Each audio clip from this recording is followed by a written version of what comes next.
What's up, guys? It's your boy doing a video of me opening a pre-release pack here today, walking through that building process. Got this idea when a friend in our commander group, Evan, mentioned wanting to watch me open one of these and see my thought process, and I said, joke's on you, there's not shit going on up here, but I thought I would try to walk through it anyway, so please bear with me as I try to stumble through this thing. I do want to give a quick shout out to my buddy Will for helping me shoot this video. Appreciate you. And I also want to preface this with a note. I am not anywhere near a top limited player whatsoever. I think I do all right. I put plenty of reps in, but I'm like plat on arena at best. But I do really love limited, and I'm more than happy to talk about it. All right, so let's get into it. I'm going to try to break this down into like 4 steps with a 5th sort of optional step. So the step 1 is sorting. I start off by ripping all my packs open, getting all the cards out. That way I can start sorting these out into piles by color.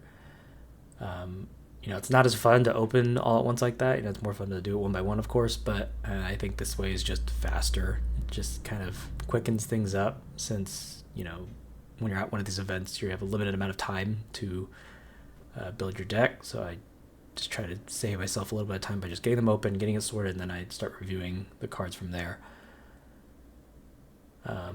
Once I have the packs open, then I think everyone already does this, is I start sorting them all into color piles in Woober order, and then colorless, and then multicolor, and then lands in a separate pile, and then my rares and mythics off into a separate pile. I think right here in the live recording of the video, I go off on like a mini rant about the play booster era of sealed today. I think basically what I'm saying is like, sealed when it was still draft boosters, it was a lot more consistent.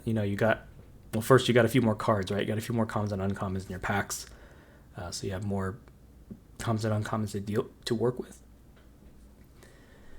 But in the play booster era, you get a few less cards, and then there's just a way higher variance on like how many rares and bombs you get, right? So you can get anywhere from like 1 to 4 rares in a pack, including some cards from like the special guest sheet, and some of those cards are crazy off the special guest, which can really mess with things.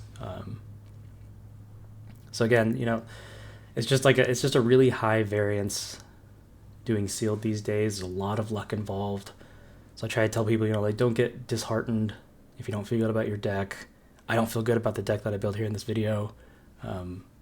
That's just how current day sealed is. Just really high variance.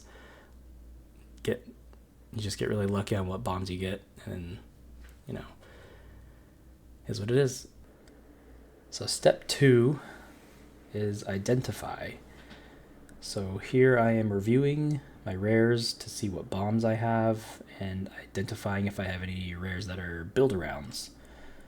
Like in Ether Drift, we had cards that, like Sabsunan or Lumbering Worldwagon, that I considered to be good enough, pretty much, that if I pulled it, I was playing it or splashing for it. Because that's just how impactful they were to the game. As soon as they hit the board, it was a big tempo swing usually.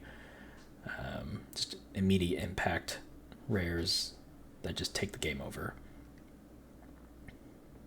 And then we skim through each color to identify what colors are playable or not playable. So, initially I'm generally looking at how many cards there are in each one of the piles, and how many creatures there are.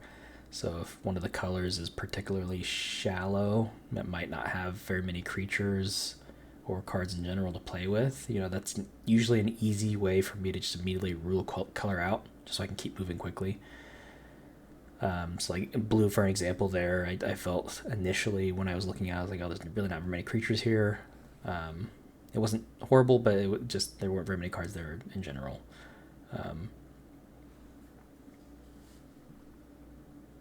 So creature quality, good creature quality, that is where I put most of my attention. So as I'm going through each one of these piles, I'm usually moving the creatures towards the front so I can kind of see them easily. And I want to look at how many creatures there are and the quality of those creatures. There's very few instances in Limited where having a low number of creatures or good creatures in your deck allow it to perform well. It's just really hard to pull off without good creatures in your deck. I do a lot of research beforehand, before a set comes out, watching some other channels or just reviewing card spoilers in general. I'll go watch guys like Paul Cheon and Nizahan, people like that, that kind of give, just to see it, get some insight into how good the creatures are. For example, when I was studying up on Bloomburrow before the pre-release, I saw that there was like a ton of 1-mana creatures and a lot of strong 1-mana creatures in general. So my assumption of that said was I was going to play quite fast, and it did. So when I got to the pre-release, I made sure I had a low curve that way I could keep up, because I didn't get run over by turn 3 or anything like that. That's kind of generally what I like to do going into each set. And then creature quality, what I mean by that is creatures of good value. So value as in a bear, for example, is a 2-mana cost 2/2. That is a creature that is at its value. It's playable, doesn't do any more or less. But what I like to look for is a good amount of creatures that exceed their value. So, when I looked at white, I had really good feelings about white right away because I saw several creatures that I thought were good value, like Glory Heath Lynx or Broadcast Rambler. The Lynx is a 2 CMC with a creature with a 2/3 stat block, so that's already better value. But then on top of that, it has lifelink, which is amazing. And then even more so, it has a ramp/deck thinning saddle ability. So just a really great everything you want in a 2-drop. The Rambler, not like an amazing card, but pretty good. Historically limited, anything that gets you essentially 2 bodies for 1 performs quite well. So I really like the Rambler. And then from there, after creatures, you're looking for removal spells. So again, controlling the board state is everything. So if you have a deck made up of just 17 creatures, 6 removal spells, odds are your deck's going to perform pretty decent. I suspect you at least get a couple wins out of that deck, because sometimes that's all it takes. Playing enough creatures on your turns and hitting your curve, having removal spells to be able to take care of any creatures they have. That way you're just, controlling the board, having more creatures than they have. Sometimes it's all it takes. And I do want to just add that to not confuse combat tricks with removal spells. So while sometimes combat tricks can give you a similar advantage to them, it can just as often fall flat or even be a dead card, since at times it can rely on you having to attack or something. Or a situation I find myself in a lot for combat tricks is I will essentially trade with an opponent's creature with one of mine plus a combat trick. So that's a 2-for-1 play, right? You're 2-for-1ing yourself because you're trading your creature plus a card in your hand for their 1 creature. So it's just a bad value play. Whereas if you had a removal in hand, it'd be a 1-for-1. Yeah, so combat tricks can be good. If you're light on removal, I do run them. I guess I just mean, like, don't equate having combat tricks to the same as having removal in your hand.